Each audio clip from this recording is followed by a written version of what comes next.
8:20 تک پہنچ جائے گا، چلے گا 8:20 تک لے جائیں گے تو پھر 40 منٹ رہے گا، تقریباً 35-40 منٹ سے پھر آدھا گھنٹہ سوال جواب کے لے لیں گے، چل جائے گا انشاءاللہ۔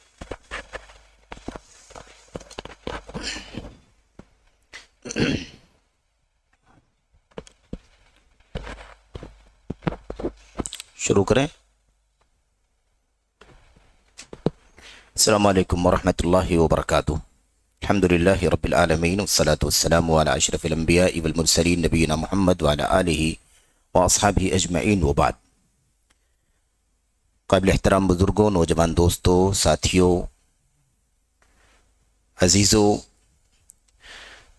اللہ کی توفیق سے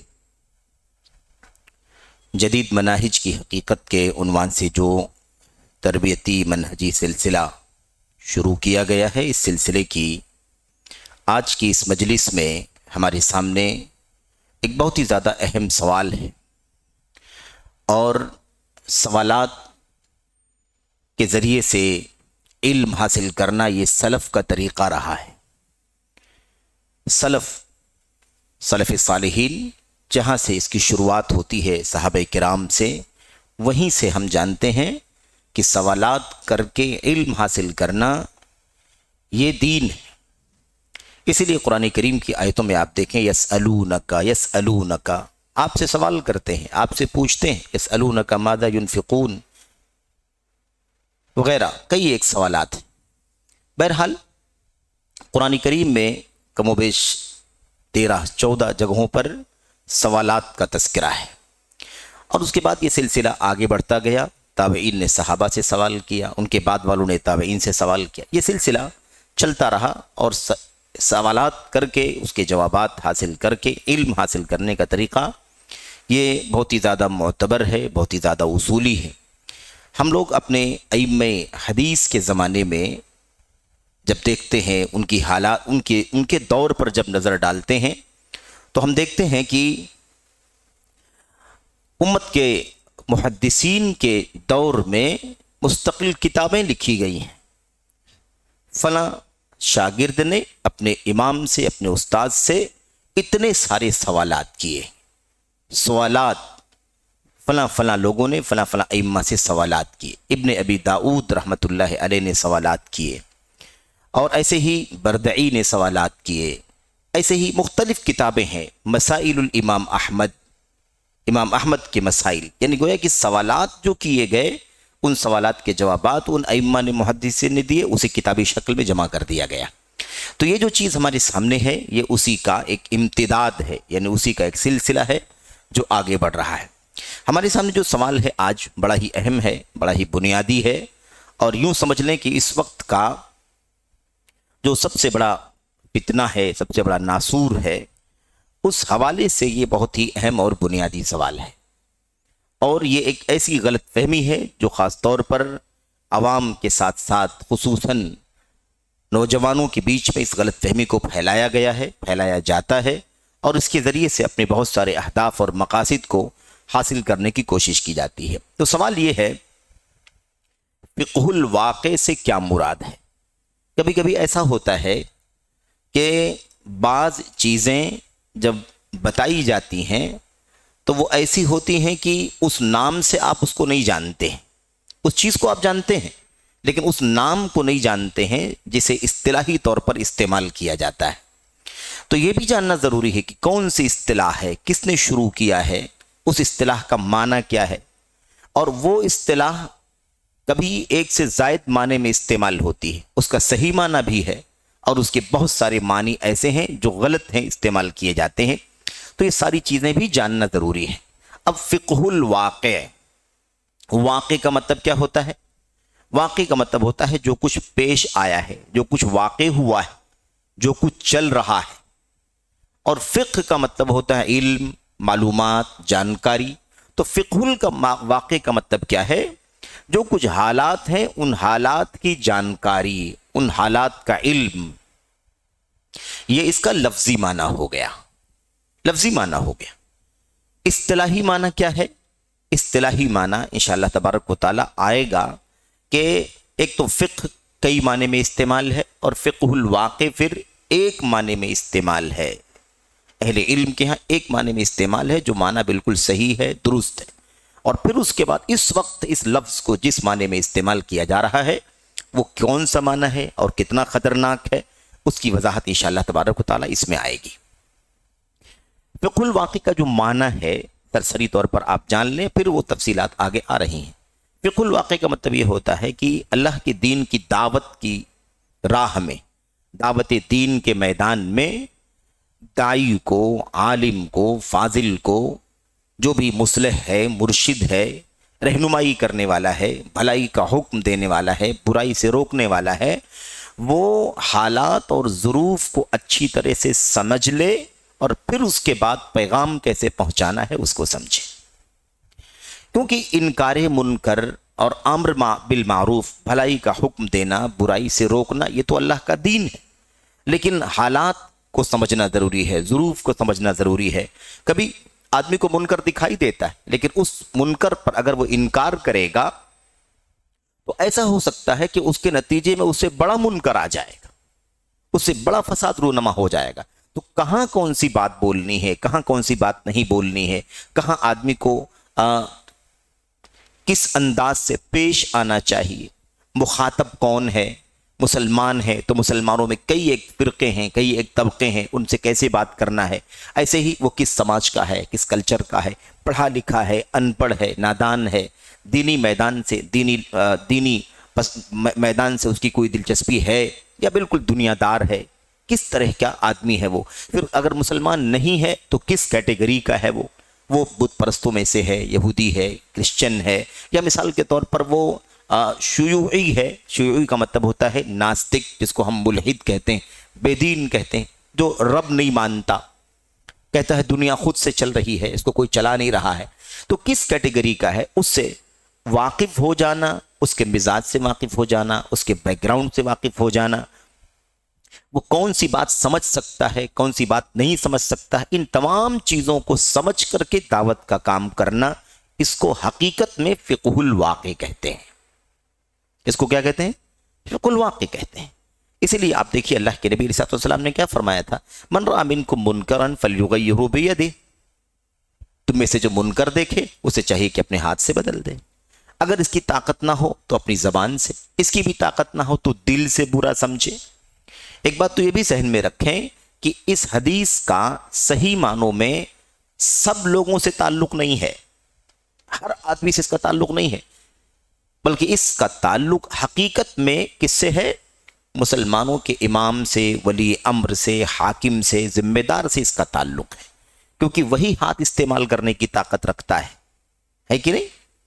یا وہ جس کو ذمہ دار بنا دے اس کام کے لیے، کوئی ڈپارٹمنٹ قائم ہو سعودی عرب کے اندر،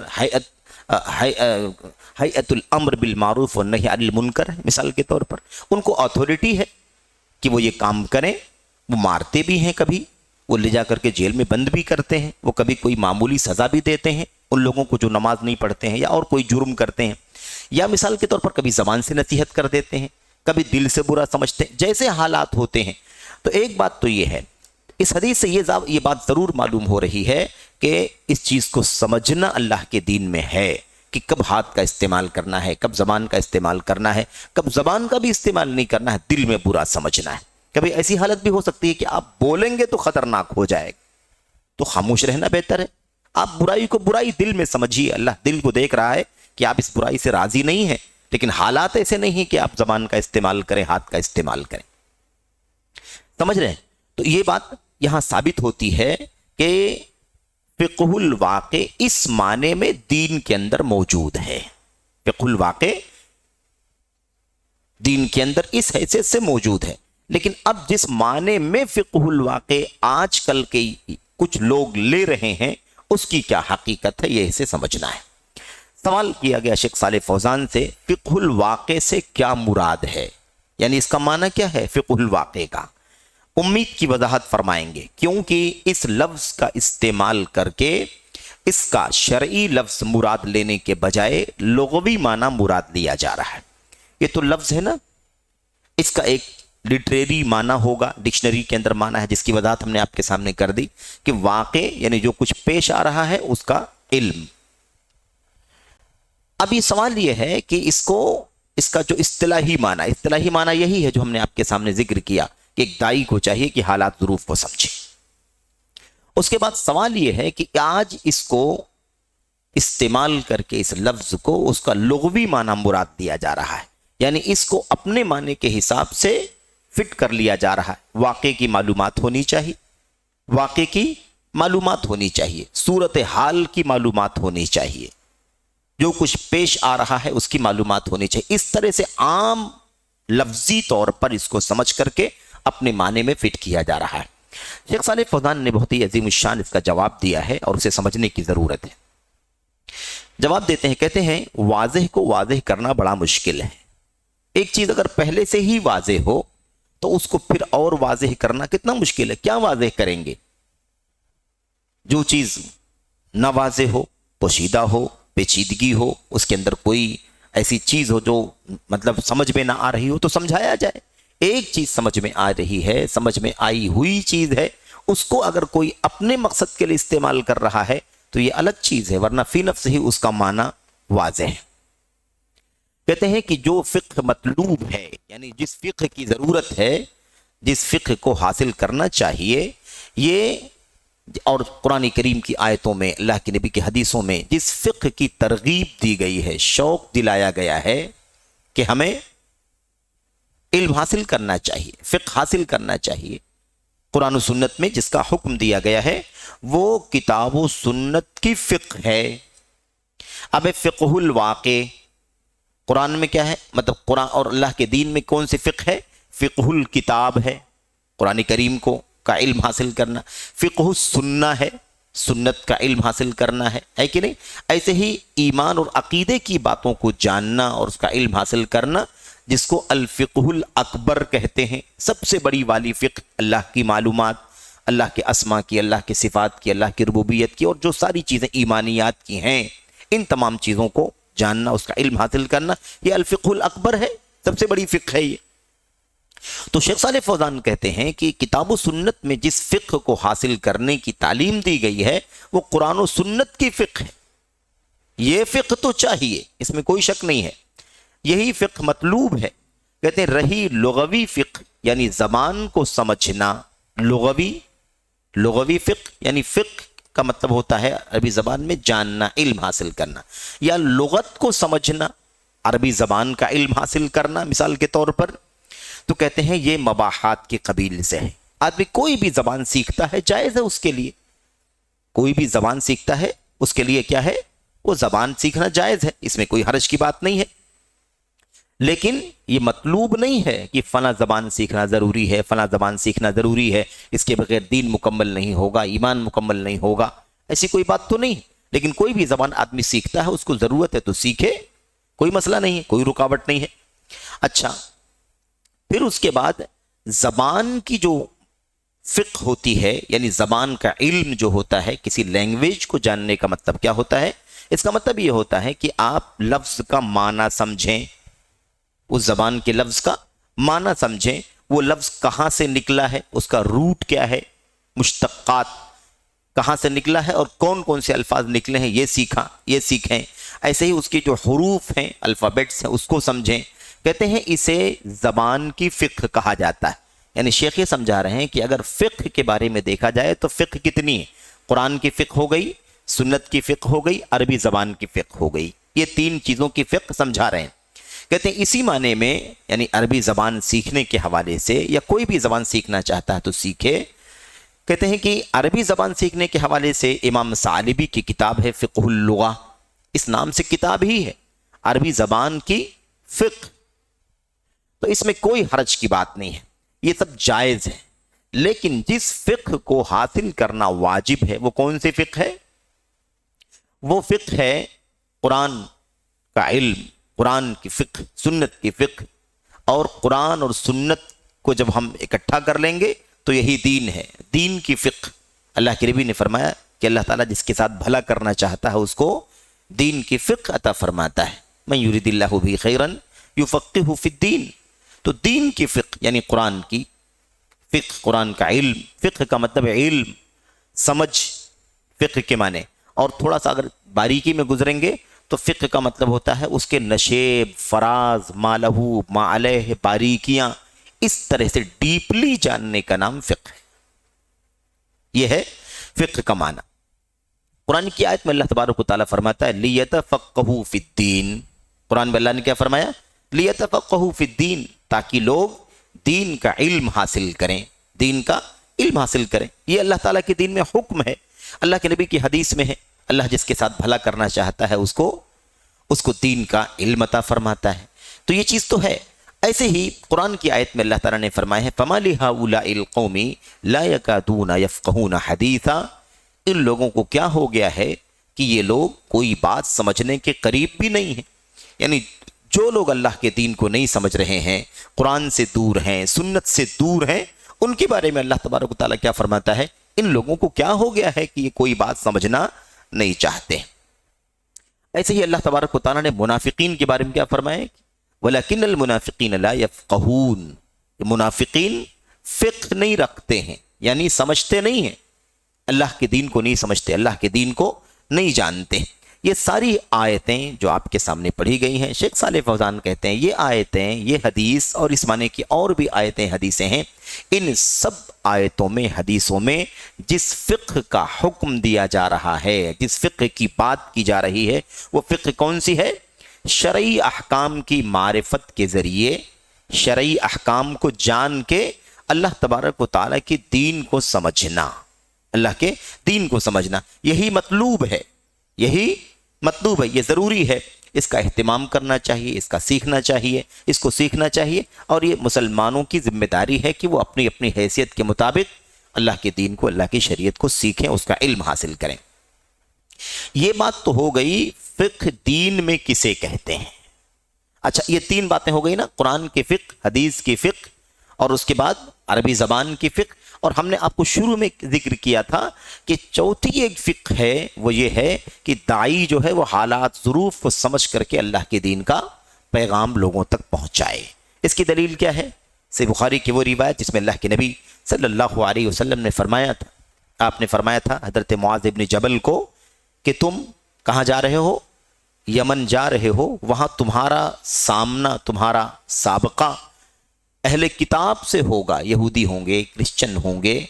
تو تمہیں چاہیے کہ تم ان کے سامنے کون سی بات پہلے پیش کرو گے؟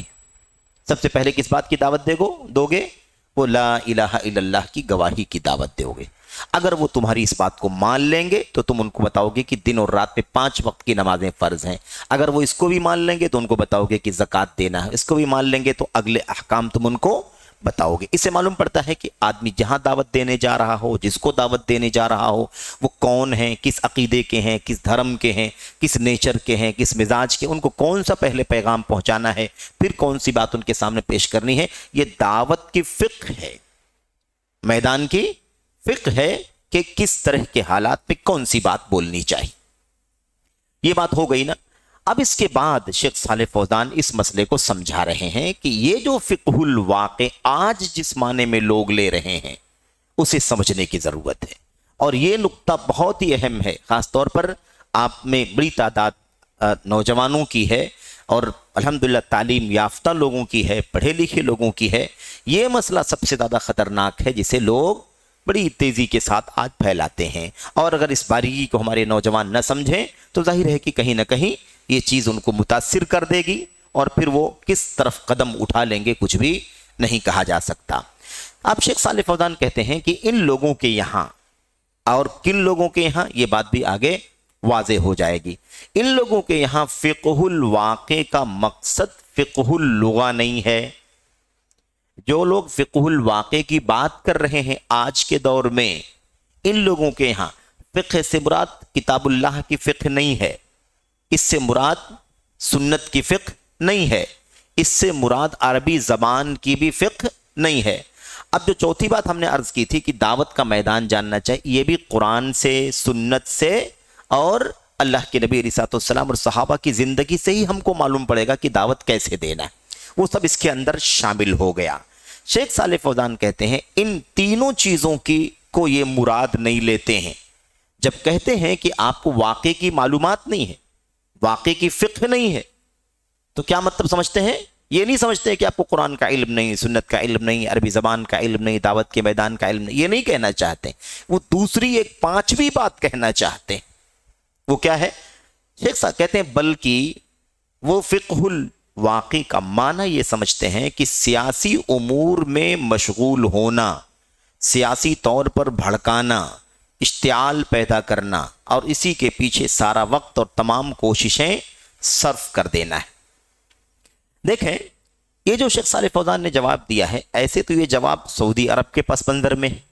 اس کا جو بیک گراؤنڈ ہے جواب کا وہ سعودی عرب کے اندر کا بیک گراؤنڈ ہے کہ وہاں کے نوجوانوں کو خاص طور پر اور لوگوں کو بھی جو اس قسم کے لوگ بھڑکاتے ہیں اور کہتے ہیں آپ کو فقہ الواقع نہیں ہے, وہ سمجھتے ہیں, وہ کیا سمجھتے ہیں؟ وہ یہ سمجھتے ہیں کہ آپ کو سیاسی معاملات کا کوئی علم نہیں, سیاسی امور کا علم نہیں, آپ کو پولیٹیکل بیک گراؤنڈ کا کچھ پتہ لتا نہیں ہے, کیا ہو رہا ہے, ملک کا حاکم کیا کر رہا ہے, ملک کا بادشاہ کس راستے پر چل رہا ہے, کیسے کیسے منکرات چل رہے ہیں, کیسے کیسے گناہ کے کام ہو رہے ہیں, اور کس طرح سے لوگ اپنی مرضی منمانی کے مطابق حکومت کا نظام چلا رہے ہیں. جب وہ لوگ کہتے ہیں کہ آپ کو فقہ الواقع کا پتہ نہیں ہے تو وہ یہ کہنا چاہتے ہیں کہ ملک کی سیاست, حکومت, حاکم, ہمارا بادشاہ اور جو کچھ بھی چل رہا ہے اس کا آپ کو پتہ نہیں ہے.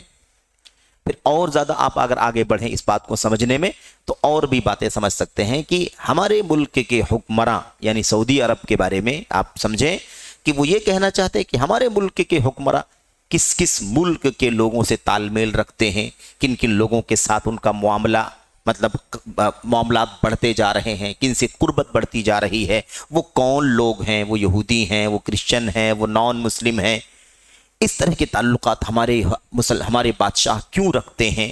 ہم تو اسلامی ملک میں رہنے والے لوگ ہیں, ان کے ساتھ تال میل کرنا, ان کے ساتھ تعلقات قائم کرنا, یہ ساری چیزیں اسلام کے خلاف ہیں. اس طرح کی باتوں کو وہ فقہ الواقع سمجھتے ہیں. اب آپ سمجھیں کہ یہ ساری باتیں کر کے ان نوجوان طلبہ کو, اسٹوڈنٹس کو بھڑکاتے ہیں کہ تم لگے ہوئے ہو, ہے نا, کوئی بیٹھ کے حفظ کر رہا ہے, کوئی فلاں عالم کے حلقے میں بیٹھ کر کے علم حاصل کر رہا ہے, کوئی تفسیر پڑھ رہا ہے, کوئی حدیث کی شرح پڑھ رہا ہے, کوئی عربی زبان سیکھ رہا ہے, تم یہ سب کرنے میں لگے ہوئے ہو. یہ سب کرنے سے کیا ہوگا؟ تم کو تو واقعے کی معلومات ہونی چاہیے. تمہیں کیا ہونا چاہیے؟ فقہ الواقع تمہارے پاس ہونا چاہیے. ملک کے حالات, حکومتوں کے معاملات, اور سیریا اور فلاں اور امریکہ اور اس ساری ممالک, ان تمام چیزوں میں ممالک میں کیا کچھ چل رہا ہے, سیاسی اتھل پتھل کیا ہے, سیاسی ساز باز کیا ہے, سیاسی تعلقات کیا ہیں, ان تمام چیزوں کا تمہیں کیا ہونا چاہیے؟ علم ہونا چاہیے. یہ اگر تمہارے پاس نہیں ہے تو تم یہ قرآن پڑھو, سنت پڑھو, عربی زبان پڑھو, یہ ساری چیزیں پڑھنے کا کوئی فائدہ نہیں جب تم کو یہ ساری چیزیں معلوم نہیں ہیں. فقہ الواقع کہنے والے یہ مراد لیتے ہیں, یہ مقصد رہتا ہے ان کا, اور ایسا کر کے وہ نوجوانوں کو پڑھنے سے دور کرتے ہیں, علم حاصل کرنے سے دور کرتے ہیں, علماء سے دور کرتے ہیں, اور ان کو سیاسی معاملات میں الجھاتے ہیں تاکہ ان کا دماغ اسی سیاسی معاملات میں لگا رہے, اور پھر وہیں سے ان کو اشتعال دینا, ان کو بھڑکانا, ان کے خون کو گرمانا, تاکہ وہ جہاد کے نام پر اس کے پیچھے چلیں, اس کے پیچھے چلیں, اس کے خلاف کریں, اس کے خلاف کریں, سوشل میڈیا کا استعمال کر کے اس کے خلاف کمنٹ, اس کے خلاف کمنٹ کریں, ہے نا. اور لوگ سوشل میڈیا پر زیادہ ہی کچھ بہادری کا, شجاعت کا ثبوت دیتے ہیں.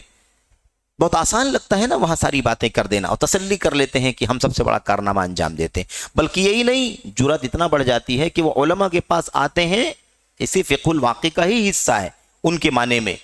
وہ آ کر علماء سے کہتے ہیں کہ آپ لوگ تو بزدل ہیں, کچھ لکھتے نہیں ہیں, آپ لوگ کچھ بولتے نہیں ہیں, یہ ہو گیا دنیا میں, ایسا ہو گیا, آپ کا کوئی کمنٹ نہیں آیا, آپ کا کوئی بیان نہیں آیا, یہ دنیا میں ہو رہا ہے, آپ لوگ کچھ بولتے نہیں ہیں, چپ چاپ بیٹھے ہوئے ہیں, آپ لوگ تو اتنے اونچے مقام پر ہیں, آپ کو تو یہ کر دینا چاہیے, آپ کو تو گھیر لینا چاہیے, آپ کو تو سب کو ابھارنا چاہیے, یہ دیکھو حکومت کیا کر رہی ہے, اس کا کیا وجہ جواز ہے. اس طرح سے وہ اسلامی حکومتوں کے خلاف, ان کے حکمرانوں کے خلاف نوجوانوں کو اشتعال دلاتے ہیں اس کا سب سے بڑا نقصان یہ ہوتا ہے کہ یہ نوجوان پڑھنے سے، لکھنے سے، علم حاصل کرنے سے، صحیح ایمان، صحیح عقیدہ، دین کی صحیح معلومات جو انسان کی زندگی میں یہاں کامیابی کی ضمانت ہے، مرنے کے بعد کامیابی کی ضمانت ہے، اس سے وہ کٹ جاتے ہیں اور اہل علم سے دور ہو جاتے ہیں۔ کیسے دور ہوتے ہیں؟ جب علماء کے بارے میں یہ بات پھیلائی جائے گی کہ علماء کو چاہیے کہ فقہ الواقع پر بات کریں۔ علماء تو فقہ الواقع پر بات ہی نہیں کرتے، وہ حدیث کا درس دے رہا ہے، وہ مسائل بتا رہا ہے، وہ عقیدہ کی تعلیم دے رہا ہے، وہ تفسیر کر رہا ہے، وہ فقہی مسائل حلال حرام سکھا رہا ہے۔ ان کو یہی سب اسی میں مشغول ہیں۔ دنیا میں کیا ہو رہا ہے اپنے نوجوانوں کو نہیں بتاتے، نہیں ورغلاتے، پھر اس کے بعد اور آگے بڑھتے ہیں تو کہتے ہیں تو بزدل ہیں۔ ہمارے علماء کیا ہیں؟ یہ سب بزدل ہیں۔ اور آگے بڑھتے ہیں تو کہتے ہیں کہ یہ تو حکومتوں کے آلہ کار ہیں، یہ ان کے پٹھو ہیں۔ یہ ابن باز کو دیکھو، یہ ان کے غلام ہیں، یہ ابن عثیمین کو دیکھو، شیخ صالح فوزان کو دیکھو، ان کو دیکھو، اور بہت سارے نام، بڑے بڑے پہاڑوں جیسے علماء کو اتنی آسانی کے ساتھ لوگ کیا کہہ دیتے ہیں کہ یہ بزدل ہیں، یہ حکومتوں کے آلہ کار ہیں۔ تو یہ جواب جو ہے وہاں کے پس منظر میں، لیکن میرے بھائیوں یہ تو ایک زمین کی حقیقت ہے، یہ تو گراؤنڈ کی حقیقت ہے۔ کس ملک میں نہیں ہے مجھے بتائیے؟ اگر یہ فتنہ اگر سعودی عرب کے اندر جو مملکت توحید و سنت کا ملک ہے، وہاں مسلمانوں کا حاکم ہے، معصوم کوئی نہیں ہے، یہ تو طے بات ہے میرے بھائیوں۔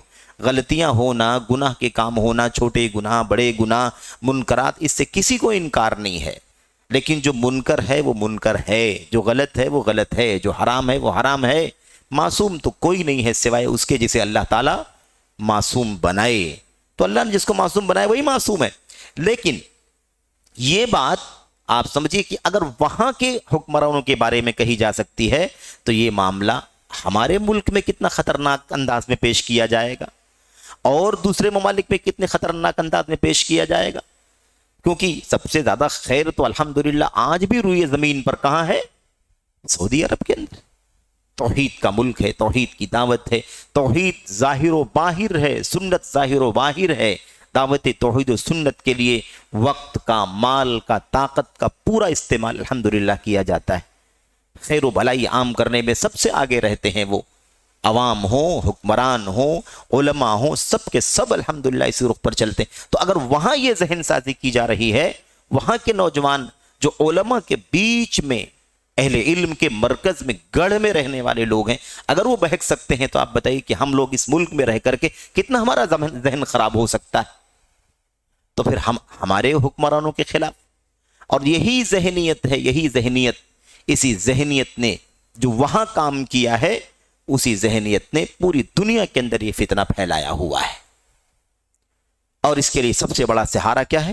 سب سے بڑا ہتھیار، ہتھ کنڈا جہاد کے نام کو بدنام کرنا ہے۔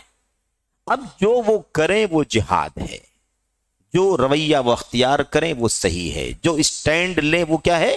صحیح ہے۔ یہ ان کا نظریہ ہے۔ میرے بھائیوں، ہم اس بات کو اچھی طرح سے سمجھتے ہیں کہ اللہ کا دین اصولوں کا دین ہے، اللہ کا دین دلائل کا دین ہے، اللہ کا دین روشن براہین اور حجتوں کا دین ہے۔ ہم عشوائی نہیں ہیں، ہم اپنی منمانی زندگی نہیں گزارتے ہیں۔ اللہ تبارک و تعالیٰ کے دین میں ہر چیز کا اصول ہے، ضابطہ ہے، دلیل ہے۔ کیا اللہ تبارک و تعالیٰ کو نہیں معلوم ہے کہ حکمران آئیں گے، غلطیاں کریں گے، گناہ کے کام کریں گے؟ کیا نبی کریم صلی اللہ علیہ وسلم نے اپنی امت کو یہ نہیں بتلایا ہے کہ مستقبل میں ایسے امیر آئیں گے، ایسے حاکم آئیں گے جو گناہ کے کام کریں گے، منکرات کریں گے، نمازوں کو ضائع کر دیں گے؟ مثال کے طور پر کتنی حدیثوں میں اللہ کے نبی نے بتایا ہے، اور پھر یہ بھی بتایا ہے کہ اس طرح کے حالات میں امت کے لوگوں کی کیا ذمہ داری ہے، اس طرح کے حالات میں امت کے لوگوں کی کیا ذمہ داری ہے، یہ سب بتلایا ہے۔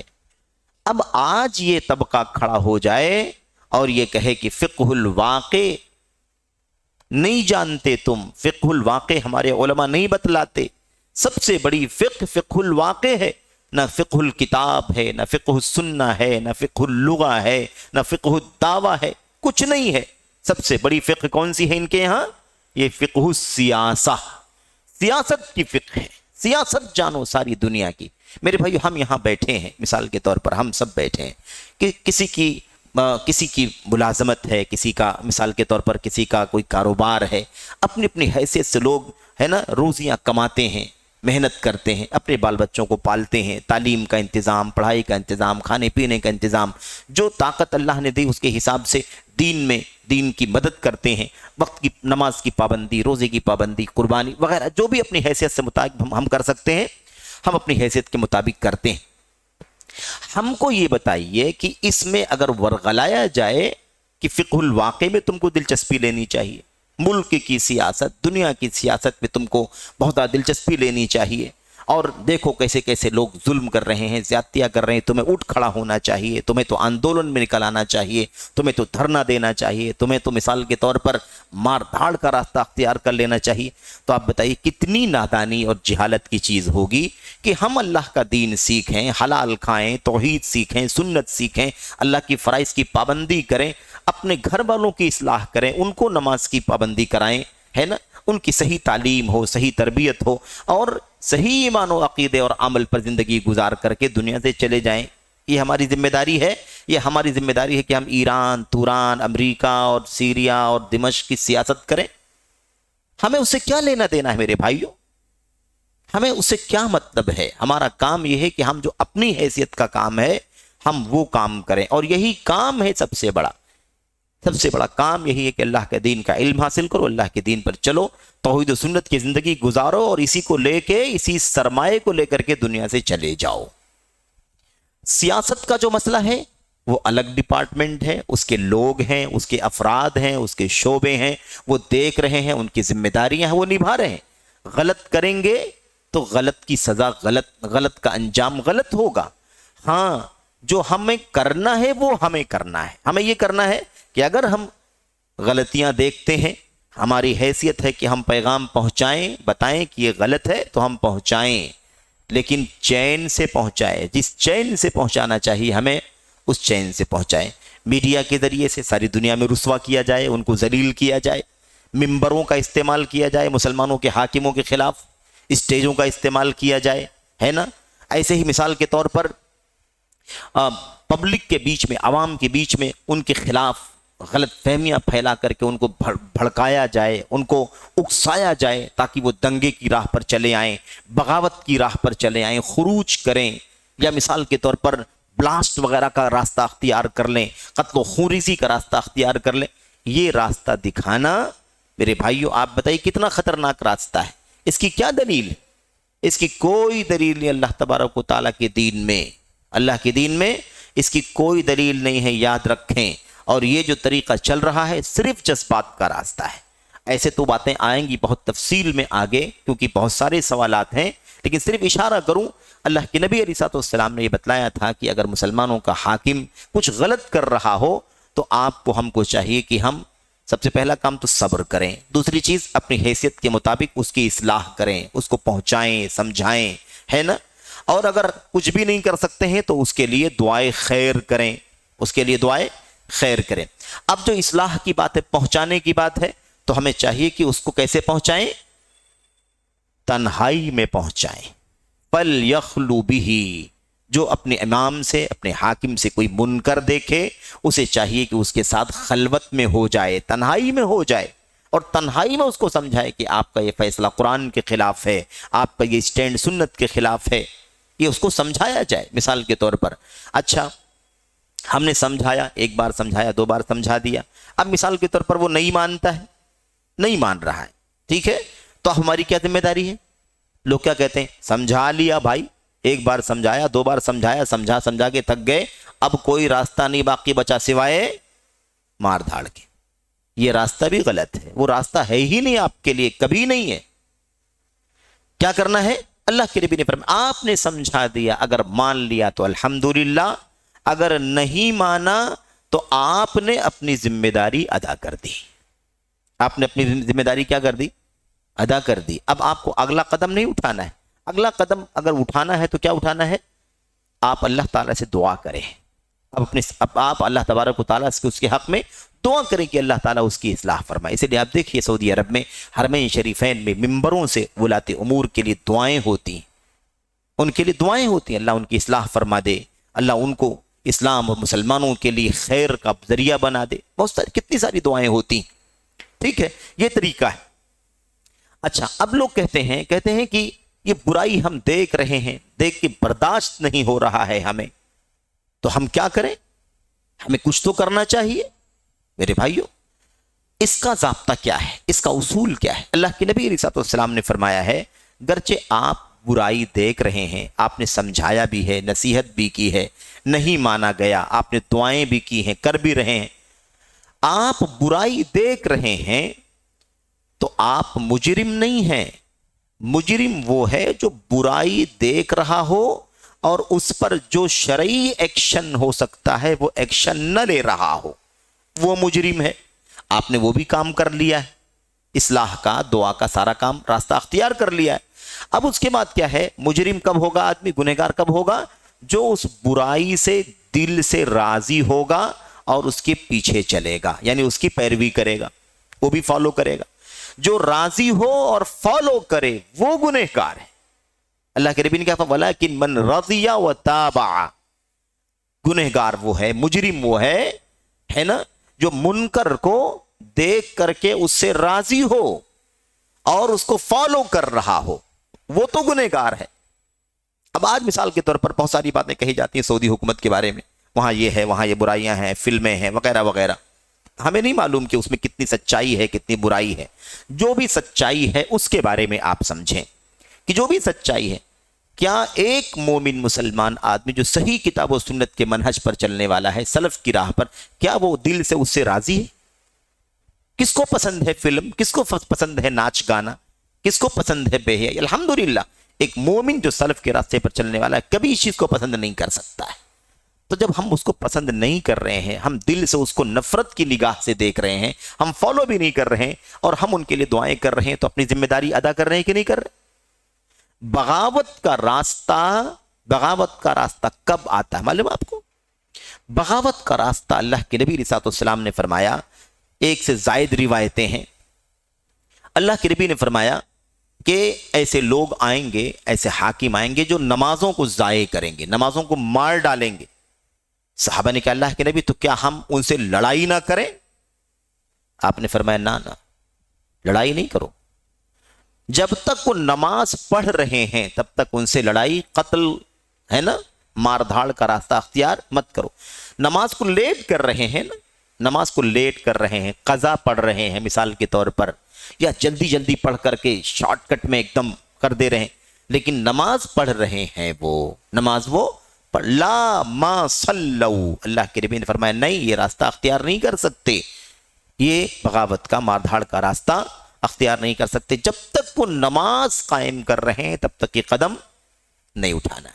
ایسے ہی اللہ کے نبی علیہ السلام نے فرمایا جب تک تم کھلم کھلا کفر کرتے ہوئے نہ دیکھو اور اس کے کھلم کھلا کفر ہونے میں تمہارے پاس اللہ کے دین کی کھلی دلیل موجود ہو کہ یہ کام کفریہ ہے، کفر کا کام ہے اور وہ کام کھلم کھلا وہ کر رہے ہیں، اور سمجھانے بجھانے کے بعد بھی نہیں مان رہے، تب بغاوت کا راستہ آتا ہے۔ تب کب راستہ آتا ہے؟ بغاوت کا راستہ آتا ہے۔ اللہ کے نبی نے کیا فرمایا؟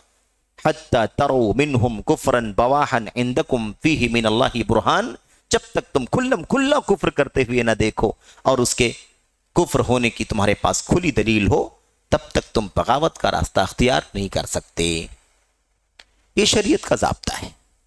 لیکن یہ طبقہ جو بغاوت کے راستے پر ڈالنے والا ہے، مسلمانوں کے حکمرانوں کے خلاف عوام کو اشتعال دلانے والا ہے، اکسانے والا ہے، بھڑکانے والا ہے، اور ایسے ہی نفرتیں ان کے دل میں ڈالنے والا طبقہ ہے، یہ طبقہ سمجھتا ہے کہ یہی کام سب سے اہم کام ہے، یہی کام سیاست کا ہے نا، ملک کے معاملات کا، سیاسی حالات کا، حکمرانوں کا، ممالک کے درمیان جو کچھ آپس میں چل رہا ہے، یہی سب سے بڑا کام ہے۔ جو اس کو نہیں جانتا، اس سے دلچسپی نہیں رکھتا، اس کو نہیں پڑھتا، دن بھر خبریں، دن بھر نیوز، اس کی طرف سے کیا بات آئی، اس کی طرف سے کیا بات آئی، کیا پوزیٹیو چل رہا ہے، کیا نیگیٹو چل رہا ہے، یہی ساری چیزیں دین ہے۔ یہ نظریہ ان لوگوں کا ہے جو سمجھتے ہیں کہ یہی دین ہے، اور یہی وہ طبقہ ہے جس کو ہم لوگ سعودی عرب کی اس سرزمین پر اخوانیوں کے نام سے جانتے ہیں، جس کی جڑیں مصر میں ہے اور وہاں سے یہ گندگی وہاں پر عام ہوئی ہے، اور آج یہ فتنہ پوری دنیا کے اندر کم و بیش پھیلا چکے ہیں اور پھیلا رہے ہیں۔ اور پھر اس کے بعد ان کے بہت سارے کہہ لیجئے کہ اور الگ الگ ناموں سے فرقے ہیں، راستے ہیں، احزاب ہیں، ٹولیاں ہیں، مختلف انداز سے کام کرنے والے لوگ موجود ہیں۔ جہاں آپ ایک نظریہ، اچھا یہ بات تو چل رہی تھی اسلامی حکومتوں کے بارے میں، تو ہم تو ملک ہندوستان میں رہتے ہیں، یہ تو سیکولر ملک ہے، اس ملک کے اندر اس کی کیا مطابقت ہے، کیوں ہم پڑھ رہے ہیں، اس کا کیا فائدہ ہے؟ میرے بھائیو، اس کا سب سے اہم مسئلہ اور سب سے بڑا فائدہ یہ ہے، اور یہ اتنی زیادہ اہم بات ہے کہ اگر اسلامی حکومتوں میں اتنی تعلیمات اللہ کے نبی علیہ السلام نے دی ہیں، تو اللہ کے نبی صلی اللہ علیہ وسلم نے ہم کو اس سے پہلے والے مرحلے میں ہم جس طرح کے ممالک میں رہتے ہیں ان ممالک میں رہنے کی بھی تعلیم دی ہے۔ اسلامی ریاست کب قائم ہوئی تھی؟ جب نبی کریم صلی اللہ علیہ وسلم ہجرت کر کے مکہ سے مدینہ گئے، ہے کہ نہیں؟ 13 سال تک تو ظلم کی چکی میں مسلمان پستے رہے، مستضعف رہے، ستائے جاتے رہے، مارے جاتے رہے، کمزور، دبے، کچلے، پسے ہوئے رہتے تھے، ہے کہ نہیں؟ اس کے بعد جب مدینہ میں الحمدللہ پہنچے اور وہاں ایک چھوٹا سا نظام قائم ہوا، تب جا کر کے معاملہ ختم ہو گیا۔ اب یہیں سے شروعات ہوئی ہے۔ یہ نبی کریم صلی اللہ علیہ وسلم تھے، آپ کی وفات کے بعد خلفائے راشدین ابو بکر، عمر، اور اس کے بعد آپ نے فرمایا کہ یہ سلسلہ اب چلے گا، جب جہاں جہاں مسلمانوں کے امیر اور حاکم ہوں گے ان سے اس طرح کی غلطیاں، منکرات، گناہ کے کام ہوں گے تو تم کو کیا کرنا چاہیے۔ تو یہ مدینے کے بعد تو یہ اسلامی نظام کی تعلیم دی نبی کریم صلی اللہ علیہ وسلم نے، لیکن مدینے سے پہلے مکے میں جب اللہ کے نبی علیہ السلام رہے تھے تو آپ نے وہاں جو اصول بتلائے، وہاں جو ضابطے بتلائے، قرآن کریم میں اس حوالے سے جو تعلیمات قرآن کی آیتوں میں اتاری ہیں، ان سے ہمیں یہ سبق اور پیغام ملتا ہے کہ ہم اپنے اس طرح کے ملکوں میں مسلمان جہاں اقلیت میں ہیں، چھوٹی تعداد میں ہیں، جہاں مثال کے طور پر دیگر ادیان و مذاہب کے لوگ حاوی ہیں، وہاں ہمیں کیسے زندگی گزارنی چاہیے۔ سمجھ رہے ہیں؟ یہ تعلیم بھی موجود ہے۔ اب مسئلہ یہ ہے کہ ہم ہندوستان میں رہتے ہیں، ہندوستان میں مسلمانوں کی تعداد کم ہے، یہ اور بات ہے کہ ہمارے آئین میں، ہمارے قانون میں ملک کے الحمدللہ ہر مذہب اور ہر دھرم کے لوگوں کو اپنے مذہب اور اپنے دھرم پر چلنے کی آزادی ہے، اس کی نشر و اشاعت کی آزادی ہے نا، اس کو پھیلانے کی آزادی ہے، دوسروں کو اپنا پیغام پہنچانے کی آزادی ہے، اس میں رکاوٹ نہیں ہے۔ ٹھیک ہے، حالات تبدیل ہو رہے ہیں اور مشکلات بڑھ رہی ہیں، یہ اللہ تبارک و تعالیٰ کی طرف سے ہمارے کرتوت کا نتیجہ ہے۔ ہم اس کو کوسیں، اس کو کوسیں، اس کے خلاف زبان درازی کریں، اس کے خلاف زبان درازی کریں، یہ صرف تھوڑی دیر کے لیے تسلی کرنے کے لیے تو ٹھیک ہے، لیکن حقیقت یہ ہے کہ کسی مسئلے کا حل یہ نہیں ہے، یہ مسئلے کا حل نہیں ہے۔ اصل مسئلے کا حل کہیں اور ہے، وہ یہی ہے کہ ہم اسی کتاب و سنت کی صحیح تعلیمات سے دور ہوتے جا رہے ہیں۔ انسان اپنی زندگی پر غور کر لے تو مسئلہ سمجھ میں آ جائے گا کہ کوئی بھی ملک کی حالات جب بدلتے ہیں تو اس کے پیچھے وجہ یہ ہوتی ہے کہ ملک کے عوام جو ہے نا، ملک کے باشندے جو ہوتے ہیں، وہ اللہ تبارک و تعالیٰ کے دین سے دوری اختیار کرنے لگتے ہیں، اللہ کی شریعت سے بغاوت کا راستہ اختیار کرتے ہیں، تو یہ مشکلات ان کے اوپر آنا شروع ہو جاتی ہیں۔ اللہ مسلط کرتا ہے، ہمارے گناہوں کی وجہ سے اللہ تعالیٰ ایسے لوگوں کو مسلط کرتا ہے جو ہماری زندگی اجیرن کر دیتے ہیں، ہماری زندگی کو بڑی مشکلوں میں ڈال دیتے ہیں، یہ اللہ تعالیٰ کی طرف سے ہوتا ہے۔ تو بہرحال ہم یہ کہنا چاہتے ہیں کہ ہم اپنے ملک میں رہتے ہیں، اب مسئلہ یہ ہے کہ یہاں اگر ہماری تعداد کم ہے تو ہماری تعداد کم، ہم ستائے ہوئے، پریشان کیے ہوئے لوگ ہیں، تو ہمیں کون سے راستے پر چلنا چاہیے؟ ہمیں چاہیے کہ ہم جہاں تک ہو سکے اللہ کے دین پر عمل کریں، کیونکہ ہمیں کوئی پابندی نہیں ہے، کوئی مشکل نہیں، جہاں تک ہماری طاقت ہے ہم آخری دم تک اللہ تبارک و تعالیٰ کے دین کو لازم پکڑیں، کیونکہ اللہ اس کے ساتھ ہی سب سے بڑا بھلا کرنے والا ہے جو اللہ تبارک و تعالیٰ کے دین سے جڑنے والا ہے۔ اللہ کے دین سے، اللہ کے دین کے علم سے جو جڑا ہوا ہے، سمجھ لو کہ اللہ تعالیٰ نے اس کے ساتھ بھلائی کر رکھی ہے۔ تو ایک کام تو یہ، دوسرا کام یہ ہے کہ اب ملک کے حالات میں مشکلات ہیں، پریشانیاں ہیں، تو اس میں ہمیں کیا کرنا چاہیے؟ ہمارے لیے اللہ تعالیٰ کے دین میں راستہ یہ ہے کہ اگر کوئی سبیل ہو، کوئی راستہ ہو، کوئی آپشن ہو کہ آدمی ہجرت کر کے ایسی جگہ چلا جائے جہاں اللہ کے دین پر عمل کر سکے تو ٹھیک ہے، وہاں چلے جائیں۔ لیکن ایسا کوئی راستہ اگر نہیں ہے تو کیا کرنا ہے؟ ہمیں صبر کر کے زندگی گزارنی ہے۔ اور صبر کا مطلب یہ نہیں ہے کہ خالی ظلم پر صبر کریں، صبر کا مطلب یہ ہے کہ ہم اللہ تعالیٰ کے دین پر مضبوطی سے جمے رہیں۔ جو رہنمائی ہمیں اپنے ماحول میں مل سکتی ہے، اپنے علماء سے، اپنے قائدین سے، اپنے ذمہ داروں سے، ان سے لے کر کے ان کی سرپرستی میں، ان کی نگرانی میں زندگی گزاریں۔ کیونکہ ہر آدمی، ہر عام خاص آدمی اگر منمانی ایکشن لینا شروع کر دے گا تو پھر آپ جان لیجئے کہ یہ فتنوں کی سرزمین بن جائے گا۔ کہیں بھی اپنی قیادتوں سے جڑنا، اپنے سرپرستوں سے جڑنا، اپنے علماء سے جڑنا، یہ سب سے بڑا کام ہوتا ہے۔ آپ دیکھیں مکی زندگی کے اندر نبی کریم صلی اللہ علیہ وسلم اور آپ پر ایمان لانے والے ساتھیوں پر کتنا ظلم ڈھایا گیا، کتنا ظلم ڈھایا گیا۔ اس میں کوئی شک نہیں ہے کہ جب ظلم ہو رہا تھا، پریشان کیا جا رہا تھا، تو وہ چاہتے تھے کیا؟ جہاد کا حکم نازل ہو جائے۔ کب تک ہم ایسے ہی ستائے جاتے رہیں گے؟ ہم کو بھی جہاد کرنے کی اجازت ہونی چاہیے کہ ہم بھی نکلیں میدان میں۔ لیکن اللہ تبارک و تعالیٰ نے اس کی اجازت نہیں دی۔ ظلم کی حد ہو گئی تب بھی اللہ تبارک و تعالیٰ نے اجازت نہیں دی، کیونکہ اس کا وقت نہیں آیا تھا۔ اس کا وقت نہیں آیا تھا۔ اس سے پہلے ہجرت کا راستہ تھا، ہجرت کی گئی حبشہ کی طرف، پہلی ہجرت، دوسری ہجرت، اور پھر اس کے بعد مدینہ میں سارے کے سارے لوگ مکے سے جو ایمان والے تھے مکہ سے مدینہ چلے گئے۔ تو بہرحال کہنے کا مطلب یہ ہے کہ یہ راستہ بھی نہیں ہے، تو ایسی صورت میں ہمیں صبر کر کے، تحمل کر کے چلنا ہے۔ اللہ تعالیٰ نے ہمیں اسی بات کا حکم دیا ہے، اللہ کا تقوی اختیار کرو، صبر کے ساتھ زندگی گزارو۔ اللہ کا تقوی اختیار کرو، صبر کے ساتھ زندگی گزارو۔ مسئلہ یہی ہے کہ اللہ کا تقوی کہاں ہے ہماری زندگی میں؟ صبر کہاں ہے ہماری اور آپ کی زندگی میں؟ کتنا دین ہے ہماری زندگی میں؟ کتنا ایمان ہے؟ کتنا عقیدہ ہے؟ کتنا عمل صالح ہے؟ ہم اپنی زبان میں، اپنے کاروبار میں، اپنے عمل میں، اپنی عبادت میں، اپنے معاملات میں کتنا اللہ کے دین پر عمل کرنے والے لوگ ہیں؟ یہ سمجھنے کی چیز ہے۔ اللہ کے تقوی سے راستے کھلتے ہیں، اللہ کی بندگی سے مشکلات دور ہوتی ہیں، یہ سب سے بڑا راستہ ہے۔ اب اگر ہم اس طرح کی پوزیشن میں، جس طرح کی پوزیشن میں اللہ کے نبی کے صحابہ تھے، اگر آپ سوچیے جہاد کی اجازت دے دی جاتی تو کیا حالت ہوتی؟ ظاہر ہے کہ ہر اعتبار سے آپ کمزور ہیں، ہر اعتبار سے کمزور ہیں، اقتدار کے ناحیے سے کمزور ہیں، طاقت کے ناحیے سے کمزور ہیں، ہے کہ نہیں؟ اور ہر طرح کا پاور مقابل کے ہاتھ میں ہے، تو کیا حال ہوتا ان کا؟ اللہ تعالیٰ خوب جانتا ہے کہ یہ اس کا وقت نہیں ہے۔ اسی لیے جب مدینہ پہنچے وہاں ایک نظام بنا، اللہ تبارک و تعالیٰ نے کیا حکم دیا؟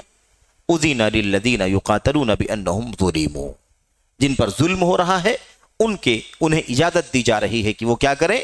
اب جہاد کے لیے باہر نکلیں۔ اسی لیے بعد میں یہ سلسلہ شروع ہوا۔ اللہ کے نبی علیہ الصلوۃ والسلام نے اس پیریڈ میں کیا کیا؟ اس 13 سال کی مکی دور کی زندگی میں آپ نے کیا کیا؟ کیا آپ بیٹھے رہے، ستائے جاتے رہے، بیٹھے رہے، ستائے جاتے رہے؟ آپ نے کیا کیا؟ جو کیا 13 سال میں وہی ہمیں بھی کرنا ہے۔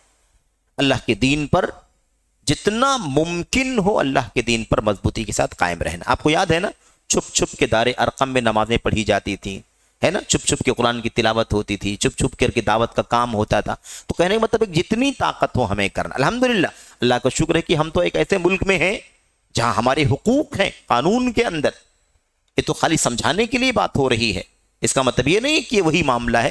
الحمدللہ یہ بات بار بار آ رہی کہ ہم جس ملک میں رہتے ہیں وہ سیکولر ہے اور ہمارے اپنے حقوق ہیں۔ تو ایک چیز۔ دوسری چیز، نبی کریم صلی اللہ علیہ وسلم نے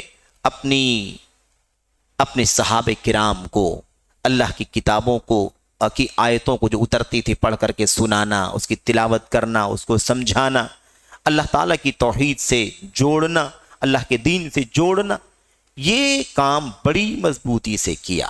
حکمت کے ساتھ اللہ کے بندوں کو توحید کا پیغام پہنچایا، اللہ کے بندوں کو اللہ کی توحید کا پیغام پہنچایا۔ سلسلہ چلتا رہا۔ آپ جب آئے تھے تو اکیلے تھے، پھر ایک اور ساتھی ابو بکر ہوئی، دنیا میں 2 ایمان والے ہو گئے۔ اس کے بعد پھر دھیرے دھیرے بڑھتے حالت یہ ہو گئی کہ الحمدللہ وہ مکہ بھی جہاں سے آپ کو آپ کے ساتھیوں کو نکالا گیا تھا، وہ مکہ بھی فتح ہو گئے۔ تو اس بیچ میں جو کام ہوا وہ علم کا کام ہوا، عمل کا کام ہوا، اور حکمت کے ساتھ دعوت کا کام ہوا، اور ستائے جاتے رہے تو ہجرت کا کام ہوا۔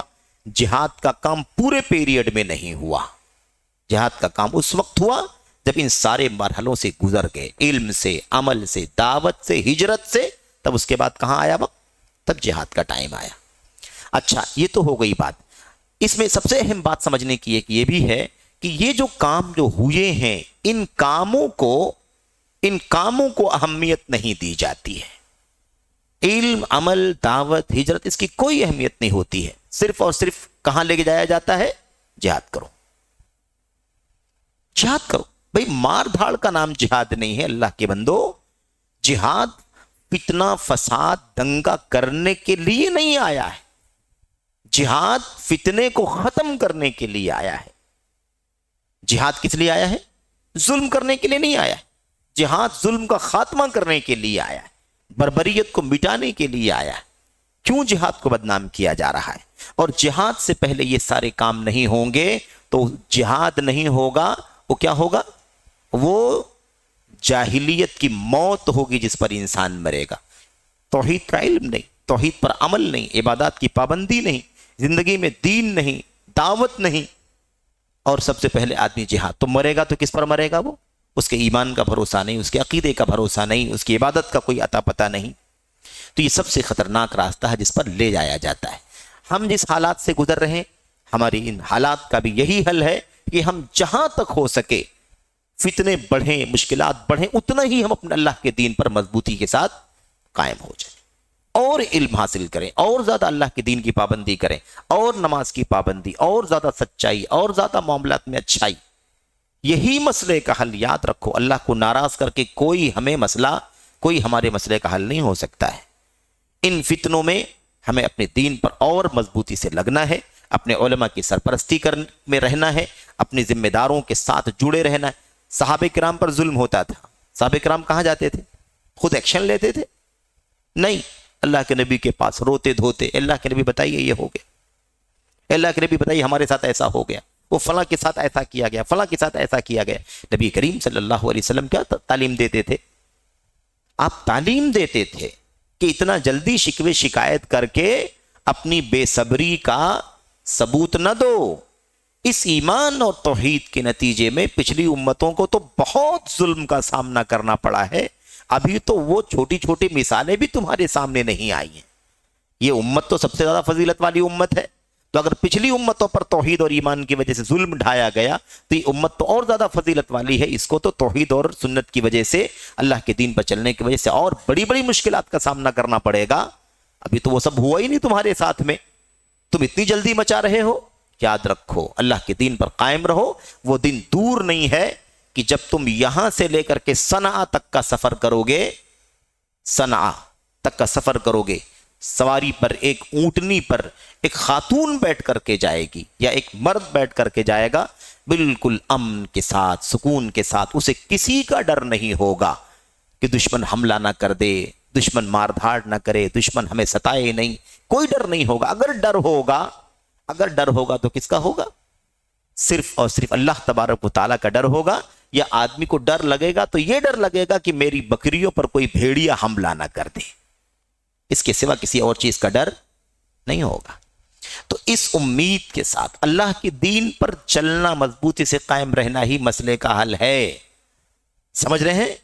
یہ سب سے بنیادی چیز ہے جس سے یہ فقہ الواقع لوگوں کو دور کر رہے ہیں۔ علم سے دور، اہل علم سے دور کرنا ان کا سب سے بڑا کام ہے، کیونکہ انہوں نے کسی کو نہیں چھوڑا۔ عوام کو تو کیا کہہ دیا؟ فقہ الواقع نہیں جانتے، اس سے دلچسپی نہیں رکھتے۔ اور جو علماء سیاسی مسائل پر بات نہیں کرتے، سیاسی موضوعات پر ڈسکشن نہیں کرتے، ابھارتے نہیں، اکساتے نہیں، ان کو کہتے ہیں کہ یہ کیسے ہیں؟ کہتے ہیں یہ سب تو حکومت کے پٹھو ہیں، یہ تو حکومت کے اعلی کار ہیں۔ آج یہ چیز یہاں بھی کہی جاتی ہے، ہمارے علماء سو رہے ہیں، ایسے کہتے ہیں لوگ۔ علماء نہیں سو رہے ہیں، علماء معلوم ہے کون سا کام کرنے کا، وہ کام کر رہے ہیں۔ یہ کام علماء کا نہیں ہے میرے بھائیوں۔ اور جب وقت آئے گا اس طرح کا کہ اس کی نوبت آ جائے گی اور اس کا وقت شران آ جائے گا تو علماء وہ کام بھی کریں گے۔ آپ کو یاد ہوگا تاتاریوں کے مقابلے میں شیخ الاسلام ابن تیمیہ رحمۃ اللہ علیہ جب ضرورت پڑی تو میدان کارزار میں بھی نکلے، مسند درس پر بیٹھ کے درس دے رہے تھے، فتاوے لوگوں کو بتلا رہے تھے، علم سکھا رہے تھے، اور جب وہ نوبت آئی تو خود بھی سارے لوگوں کے ساتھ میدان میں نکلے، اور ان کو پچھاڑ کر کے بھگا کر کے جب فارغ ہوئے تو وہاں سے گھوم کے آئے، پھر اپنے مسند پر بیٹھ کر کے پھر علم کا سلسلہ شروع کر دیا۔ تو علماء جانتے ہیں، علماء سمجھتے ہیں کہ کیا کرنا چاہیے کیا نہیں کرنا چاہیے۔ وہ نادان ہیں وہ علماء جو عوام کو، نوجوانوں کو، بزرگوں کو سیاسی مسائل سے جوڑنے کی کوشش کرتے ہیں۔ سیاسی مسائل پر ڈسکشن کرو، وہی صبح شام کا مشغلہ ہو، کیا ہو رہا ہے کیا نہیں ہو رہا ہے۔ یہ ساری چیزیں میرے بھائیوں وہ لوگوں کے ذہنوں میں بھرتے ہیں۔ اچھا، پھر دوسری چیز یہ ہے کہ یہ بتائیے کہ ہم اس دنیا میں ہم آئے ہیں، اس امت کی شکل میں، امت محمد کی شکل میں، ہمیں اللہ تبارک و تعالیٰ نے کس لیے بھیجا ہے؟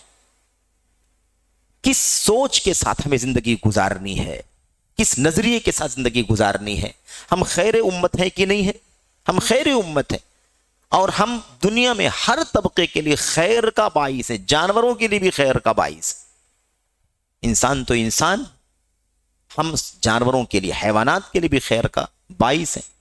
ہم اس نظریے کے ساتھ زندگی گزاریں کہ ہم ان لوگوں کے ساتھ، گرچہ وہ ہمارے دشمن ہیں، اس لیے دشمن ہیں کہ وہ اسلام نہیں جانتے، اس لیے دشمن ہے کہ وہ مسلمانوں کو نہیں جانتے کہ مسلمان کس ایمان کا، کس عقیدے کا ہے۔ وہ اگر وہ صحیح معنوں میں اسلام کو، مسلمانوں کو جان لیں تو نفرتیں ختم ہو جائیں گی۔ مسئلہ یہ ہے کہ ہمارا رویہ ان کے ساتھ ایک دشمنی جیسا نہیں ہونا چاہیے، ایک عداوت کا اور معادیانہ انداز کا نہیں ہونا چاہیے، بلکہ تعلق ہمارا جو ہونا چاہیے ہمدردانہ تعلق ہونا چاہیے۔ ہر جگہ دنگا فساد کرنے والے چند لوگ ہوتے ہیں، ہر آدمی نہیں دنگائی ہوتا، بڑی تعداد ایسی ہوتی ہے جو امن اور سکون کے ساتھ روزی روٹی کمانے اور زندگی گزارنے کی کوشش کرتی ہے، لیکن کچھ لوگ ایسے ہوتے ہیں جن کی یہ سوچ ہوتی ہے، جن کا یہ نظریہ ہوتا ہے۔ تو بہرحال ہم لوگ باتیں کر رہے تھے، اور یہ بات ایسی نہیں کہ آخری بات ہے، اس پر بہت ساری باتیں تفصیلات سے آئیں گی۔ یوں سمجھے کہ یہ بات تمہید کے طور پر آپ کے سامنے یہاں پر آئی ہے، اور صرف اسی چیز کی وضاحت کے لیے جو شیخ صالح فوزان نے یہاں پر بتایا ہے کہ فقہ الواقع کا مقصد کیا ہے؟ سیاسی امور میں بزی رہو، سیاسی مسائل میں بزی رہو، اسی میں الجھے رہو، سیاسی طور پر لوگوں کو بھڑکاؤ، حاکموں کے خلاف، بادشاہوں کے خلاف، ذمہ داروں کے خلاف بھڑکاؤ۔ ایسے ہی مثال کے طور پر اشتعال پیدا کرو، یعنی جذباتیت پیدا کرو، اسی کے پیچھے سارا وقت اور ساری کوششیں لگاؤ۔ یہ فقہ الواقع کا مطلب سمجھتے ہیں۔ یہ اخوانی، یہ قطبی، یہ بنائی، یہ اخوانی، یہ مودودی، ان سب کا نظریہ یہی ہے میرے بھائیوں، سب کا نظریہ یہی ہے۔ صبح شام آپ سوشل میڈیا پر دیکھتے ہوں گے، ان کی سوچ صرف یہی ہے۔ کبھی آپ کو یہ چیز دیکھنے کو نہیں ملے گی کہ امت کو خالص توحید کی تعلیم دے کہ امت کے لوگوں حالات خراب ہو رہے ہیں، ایمان سنبھالو ورنہ مرو گے تو کفر پہ مر جاؤ گے، سنت کی زندگی گزارو، سنت نجات کی کشتی ہے، جو سنت کی زندگی گزارتا ہے وہ نجات کی کشتی پر سوار ہے، جو سنت کی زندگی نہیں گزارتا ہے وہ نجات کی کشتی پر ہے ہی نہیں، نہ جانے کب ہلاک ہو جائے کوئی بھروسہ نہیں ہے۔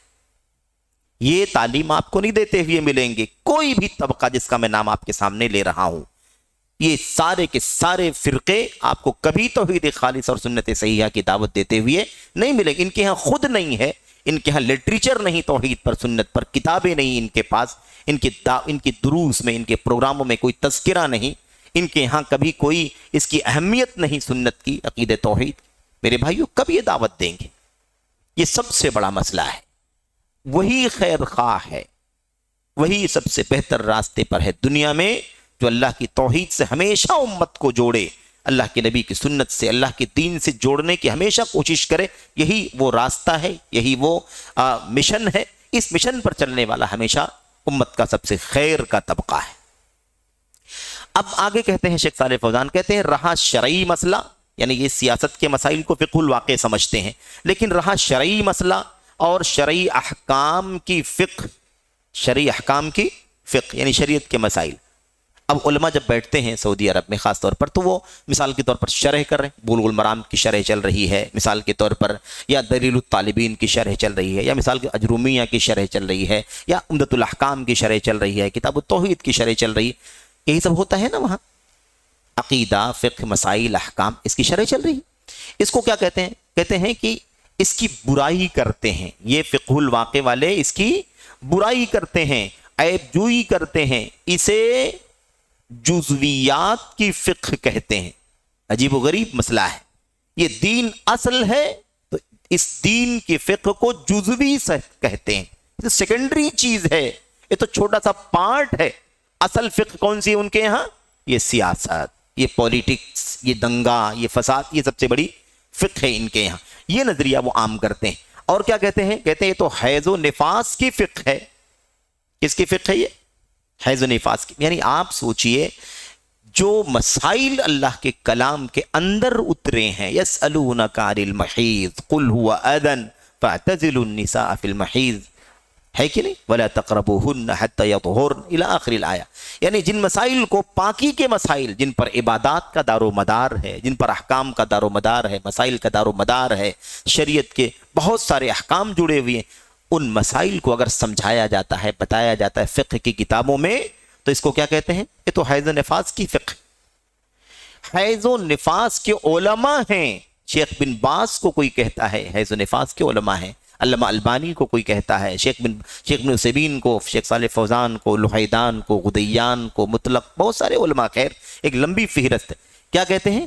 کہتے ہیں یہ سب تو سب حیض و نفاس کے علماء ہیں، بس ان کو اس کے سوا کچھ نہیں معلوم، جب دیکھو تب یہ یہی بتاتے ہیں نماز کیسے پڑھنی ہے، اس کے اندر پاکی کا کیا طریقہ ہے، وضو کا کیا طریقہ ہے نا، عورتیں کیسے طہارت کریں گی، غسل کا کیا طریقہ ہے، تیمم کا کیا طریقہ ہے، نکاح کے مسائل، یہی سب صبح شام بتاتے ہیں۔ یہ تو جزویات ہیں، یعنی بہت چھوٹا سا پارٹ ہے، اصل تو سیاست ہے، تو بتاتے ہی نہیں ہے نا۔ ہمارے ملک کا بادشاہ کیا کر رہا ہے، ولی عہد کیا کر رہا ہے، وہ کہاں جا رہے ہیں، کس کے ساتھ اٹھنا بیٹھنا ہو رہا ہے، کیوں فلاں فوجیں ہمارے ملک میں ہیں، امریکہ کیوں ہمارے یہاں قبضہ کیے بیٹھا ہوا، اس طرح کی باتیں کیوں نہیں بیان کرتے عوام کو؟ یہ ان کے ہاں سب سے بڑی فقہ ہے۔ تو یہ نظریہ بڑا خطرناک ہے میرے بھائیوں، بڑا خطرناک ہے، اور اسی نظریے کو عام کرنے کی کوشش کرتے ہیں۔ اچھا، اس موضوع کو ختم کر لیں ہم لوگ، تھوڑا سا اور ہے، ایک 5 منٹ میں ختم ہو جائے گا تاکہ ایک سوال مکمل ہو جائے۔ کہتے ہیں کہ یہ سب باتیں بتا کر کے لوگوں کو اس سے اور اس میں، ہے نا، یعنی دین کا علم حاصل کرنے سے اور دین کے علم میں مشغول ہونے سے لوگوں کو نفرت دلاتے ہیں، یہ کہہ کر کے کہ یہ علماء کچھ نہیں، ان کے پاس بیٹھنے کا کوئی فائدہ نہیں ہے۔ اور آئے گی بات، انہی اخوانیوں نے کہا ہے کہ کوئی مسجد میں بیٹھ کر کے کسی عالم کے پاس صحیح بخاری پڑھتا ہے، بخاری پڑھنے والے کو کیا ملے گا، بخاری پڑھ کے کیا کر لے گا؟ یہ اس طرح کی باتیں کہنے والے یہی لوگ ہیں جو اپنے آپ کو دین کا سب سے بڑا علم بردار ثابت کرتے ہیں۔ آئے گی ساری تفصیلات انشاءاللہ تبارک و تعالی۔ اچھا خیر، یہ باتیں ہو گئیں، یہ باتیں آپ کے سامنے ہو گئیں۔ فقہ کے بارے میں، فقہ الواقع کے بارے میں جو ہم نے آپ سے کہا تھا دعوتی میدان میں نا، اسی سے ایک چیز اور جڑی ہوئی ہے، وہ یہ ہے کہ کبھی کبھی بعض یعنی نازک حالات پیش آ جاتے ہیں، جس کو نوازل کہتے ہیں، نازلہ۔ جیسے ابھی مثال کے طور پر کورونا کے حالات آ گئے، ایسی پوزیشن آ گئی کہ مسجدوں میں نماز پڑھنا، گیدرنگ کرنا، جمع ہونا بڑا مشکل ہو گیا، تو ایک نازک مسئلہ پوری امت پر آ گیا۔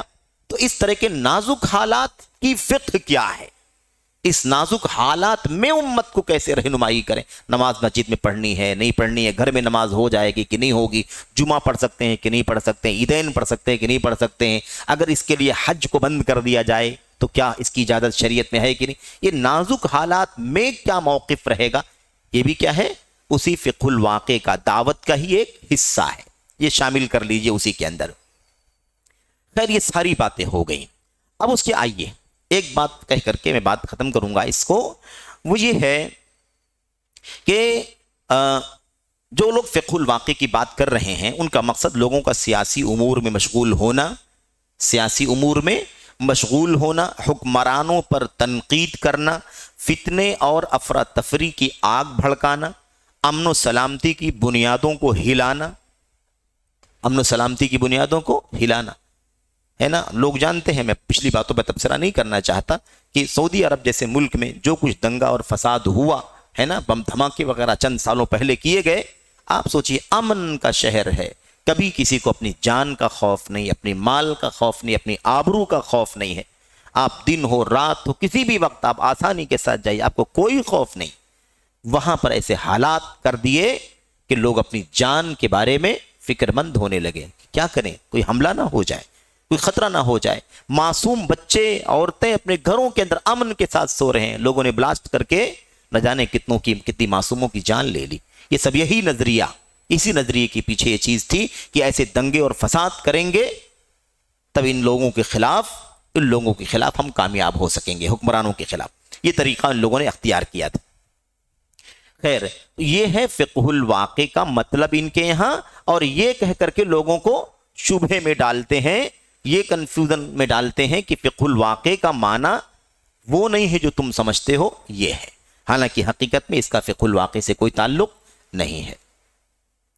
اچھا, اب یہاں پر ایک مثال دیکھیے. فقہ الواقع کے بارے میں فی ظلال القرآن سید قطب کی کتاب ہے. اچھا, اس کو لوگ تفسیر کہتے ہیں, تفسیر کہتے ہیں. حقیقت یہ کہ یہ تفسیر کی کتاب نہیں ہے, یہ تفسیر ہے, اس میں کچھ کہہ سکتے ہیں. علماء نے تو کہا ہے کہ اس میں تفسیر کے سوا سب کچھ. ہمارے بڑے علماء نے کیا کہا ہے, اس کو تفسیر ظلال القرآن کہتے ہیں, تفسیر فی ظلال القرآن, لیکن اس کے اندر سب کچھ ہے سوائے تفسیر کے. لیکن ہم کہتے ہیں کہ تھوڑی تفسیر کی چیز ہے, بقیہ یہی ساری چیزیں ہیں, عقلانی چیزیں ہے نا, اپنی منمانی چیزیں. اور یہ جو ان کا نظریہ تھا اسلامی حکومتوں کے خلاف, اسی چیز کو انہوں نے اس کتاب کے اندر لکھا ہے. سورہ یوسف کی آیت کریمہ 55, سورہ یوسف کی آیت کریمہ 55, اور یہ آپ کے صفحہ نمبر 57 پر ہے یہ بات. آیت نمبر 55 کے تحت سید قطب اپنے کتاب فی ظلال القرآن جلد 4 صفحہ 2006 میں لکھتے ہیں. اللہ تعالیٰ فرماتا ہے اجعلنی علی خزائن الارض انی حفیظ علیم. سورہ یوسف میں ہم لوگ پڑھتے ہیں یوسف علیہ السلام نے کیا کہا تھا, آپ مجھے ملک کے خزانوں پر مقرر کر دیجئے. ملک کے یعنی مصر کے خزانوں کا ذمہ دار بنا دیجئے. انی حفیظ علیم, میں خزانے کی حفاظت بھی کرنے والا ہوں اور اس کا علم رکھنے والا بھی ہوں, اور جانکار بھی ہوں, اور یعنی مطلب ساری خبر رکھتا ہوں, اور میں اس کی حفاظت بھی کرنے والا ہوں. اعلی خزائن الارض کہا نا, ملک مصر کے خزانوں کا ذمہ دار بنا دیجیے. خیر, اب آیت کریمہ میں تو بہت واضح ہے کہ حضرت یوسف نے کیا کہا تھا, لیکن آپ دیکھیے اس آیت کریمہ کی تفسیر میں سید قطب نے کیا لکھا ہے یقیناً اسلامی فقہ ایک مسلم معاشرے میں پروان چڑھا ہے. اسلامی فقہ یعنی اسلام کے جو شرعی احکام کے مسائل ہیں, ظاہر ہے کہ ایک اسلامی معاشرے میں پروان چڑھا ہے. یعنی اسلامی معاشرہ جب رہتا ہے, اسلامی معاشرے کے اندر یہ دین کے مسائل پڑھے جاتے ہیں, پڑھائے جاتے ہیں, ہے نا. تو یہ اسلامی فقہ اسلامی معاشرے میں پروان چڑھا ہے, اور اسلامی واقعی زندگی کے تقاضوں کے مقابلے میں اس معاشرے کی تحریک کے ذریعے وجود پذیر ہوا ہے. یعنی سماج میں جو کچھ ضرورت پڑتی ہے اس کے حساب سے وہ فقہ مطلب اس فقہ پر عمل کیا جاتا ہے. آگے دیکھیے کیا کہتے ہیں, بلا شبہ تحریک کی فقہ کاغذات کی فقہ سے یکسر مختلف ہے.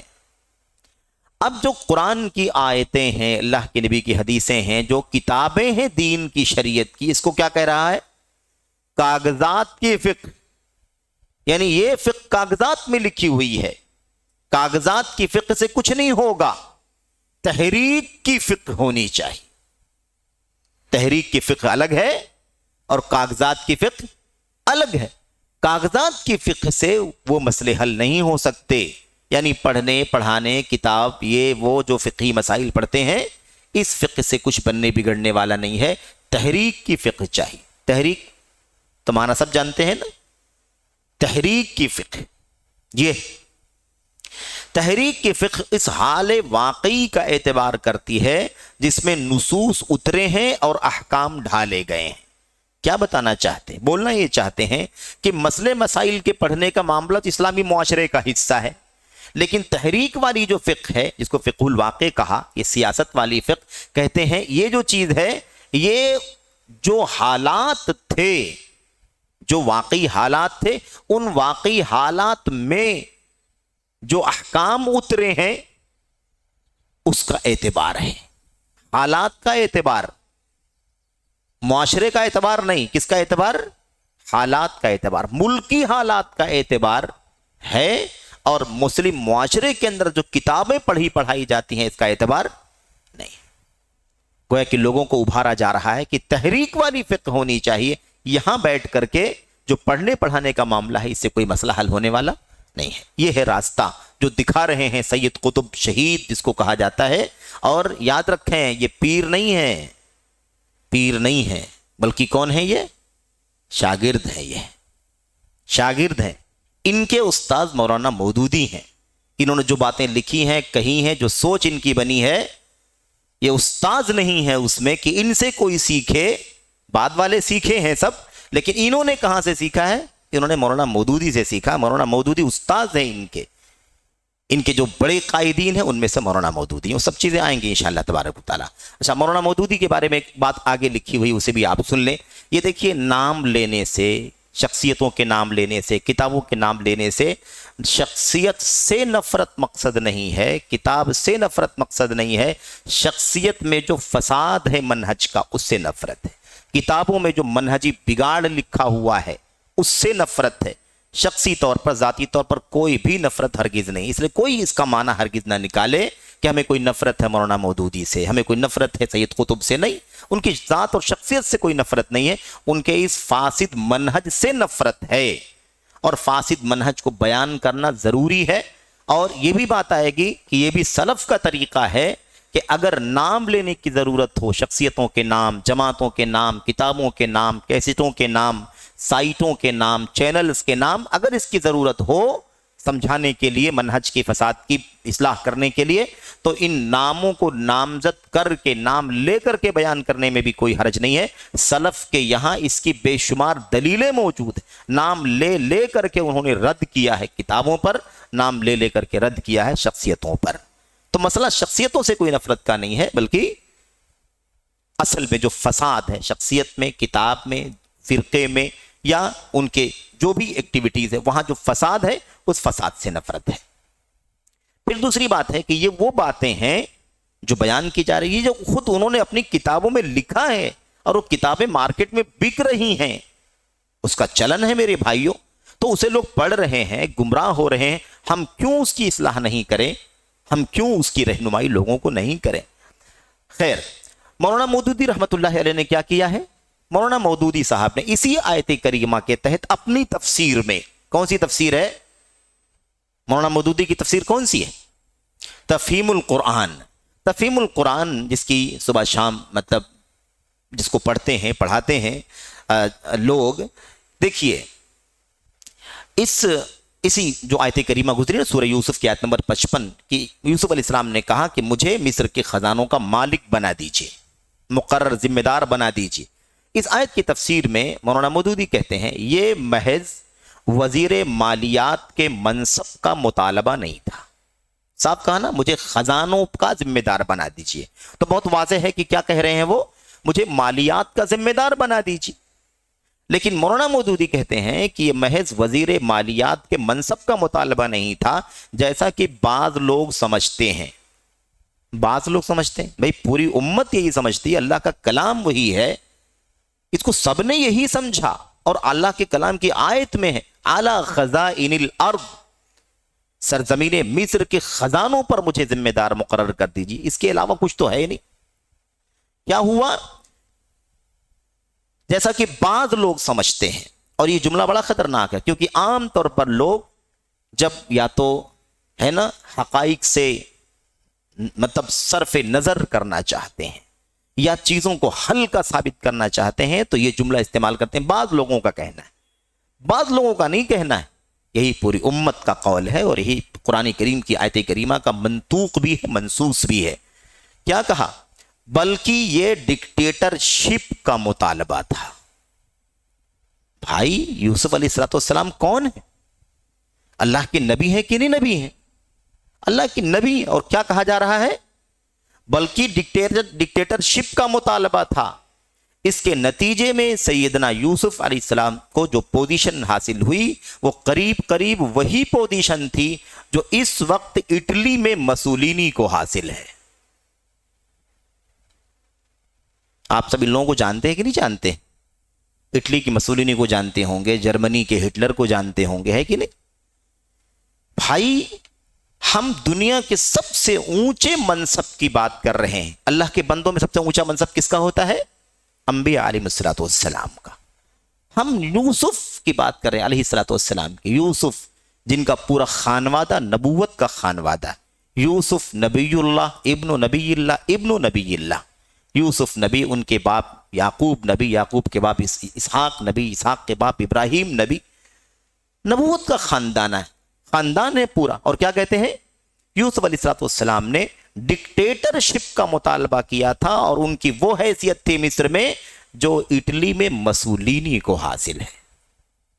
اب یہ مجلس اس کے لیے نہیں کہ مسولینی کی ہم تاریخ بتائیں کہ مسولینی کون ہے، اس کو ہر آدمی پڑھ سکتا ہے، دیکھ سکتا ہے، اور ایسے بھی لوگ جانتے ہیں کہ یہ کتنے ظالم و جابر صفاق قسم کے بدعقیدہ لوگ تھے۔ ان کو میرے بھائیو یوسف علیہ الصلوۃ والسلام کو کس سے تشبیہ دی جا رہی ہے؟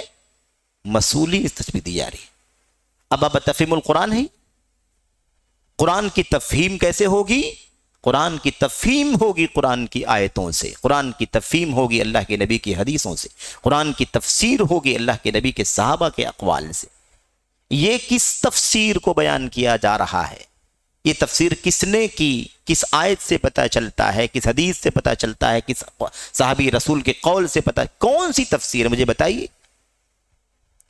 نبی کو تم نے مسولی سے تشبیہ دے دیا، یہ چیز ہے۔ اب اگر اس کی ہم مخالفت کرتے ہیں تو لوگ کہتے ہیں کہ لوگوں کو نفرت ہے مولانا مودودی سے۔ بھئی نفرت نہیں کریں گے تو کیا محبت کریں گے ایسے عقیدوں کو پڑھ کر کے، سن کر کے؟ دین ہے یہ میرے بھائیوں۔ انبیاء پر ایمان لانا ایمان کے 6 ارکان میں سے ایک رکن ہے، اور ایمان لانے کا مطلب یہ ہوتا ہے کہ ان کا جو مقام، جو حیثیت، جو کچھ تفصیلات قرآن کریم میں اللہ کے نبی نے سنت میں دی ہے اس کو پڑھیں اور اس کے مطابق یقین رکھیں، ایمان رکھیں، اور عمومی طور پر ان کی نبوت و رسالت کا اقرار کریں، ان کی دعوت کا، ان کے اخلاص کا، ان کی جد و جہد کا ہم میرے بھائیو اعتراف کریں، یہ ان کا دفاع کریں۔ اگر کوئی ہٹلر سے تشبیہ دے رہا ہو، اچھا ایک بات اور بتاؤں میں، آج آدمی کتنا بھی ظالم جابر صفاق ہو لیکن اپنے آپ کو مسولینی سے تشبیہ دینا برداشت نہیں کرے گا۔ سماج کے کسی ایک عام آدمی سے بھی جو برا ہو اسے تشبیہ دے دی جائے تو وہ آگ بگولا ہو جائے گا۔ کوئی ہرگز راضی ہو سکتا ہے کہ مسولینی کہا جائے اس کو، کسی کو ہٹلر کہا جائے، لیکن وقت کے نبی حضرت یوسف علیہ الصلوۃ والسلام کو کیا کہہ دیا؟ مصر میں وہی پوزیشن تھی یوسف علیہ الصلوۃ والسلام کی جو اس وقت مسولینی کی حیثیت اٹلی میں۔ یہ مولانا مودودی نے اپنی کتاب تفہیم القرآن، اپنی کتاب تفہیم میں، تفہیمات میں، تفہیم القرآن بلکہ تفہیمات میں، جلد 2 صفحہ نمبر 115 میں، اسلامک پبلیکیشن پرائیویٹ لمیٹڈ، یہ پاکستان چھپی ہوئی، اس کے اندر لکھا ہوا ہے۔ اچھا آپ سوچیں گے یہ کیوں کہا؟ ہاں، اس کے پیچھے وہ نظریہ چھپا ہوا ہے۔ اصل میں یہ ایک نظریہ پہلے بنایا جاتا ہے، دلیل بعد میں ڈھونڈی جاتی ہے۔ یہ ہمیشہ باطل پرستوں کا طریقہ ہے کہ نظریہ پہلے اور اس کے مطابق دلیل بعد میں تلاش کرنا۔ اللہ کا دین اور اللہ کے دین کا اصول کیا ہے؟ جو دلیل میں آیا ہے اس کے مطابق عقیدہ، جو دلیل میں ہے اس کے مطابق عمل، جو دلیل میں اس کے مطابق ہے نا زندگی گزارنا، یہ ہے طریقہ۔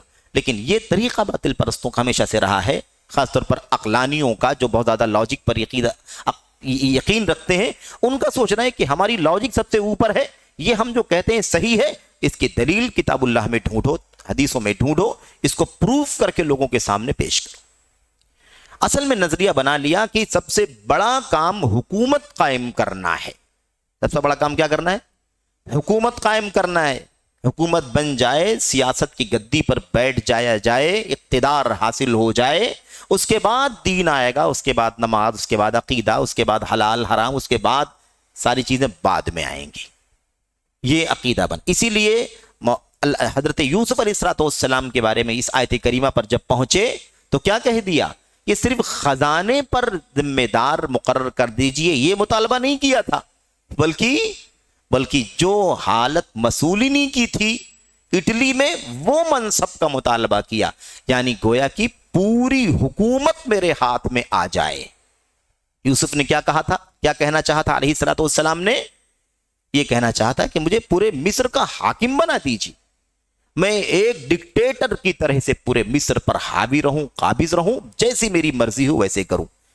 یوسف علیہ الصلوۃ والسلام اس کا مطالبہ کر رہے تھے، یہ ثابت کیا، گویا بتانا یہ چاہتے ہیں کہ اصل معاملہ حکومت ہونی چاہیے، فلی اختیار ہونا چاہیے، اقتدار ہونا چاہیے، پورے طور پر حاوی ہو جائیں گے تب سارا کام اس کے نیچے ہوگا، اس کے تحت ہوگا۔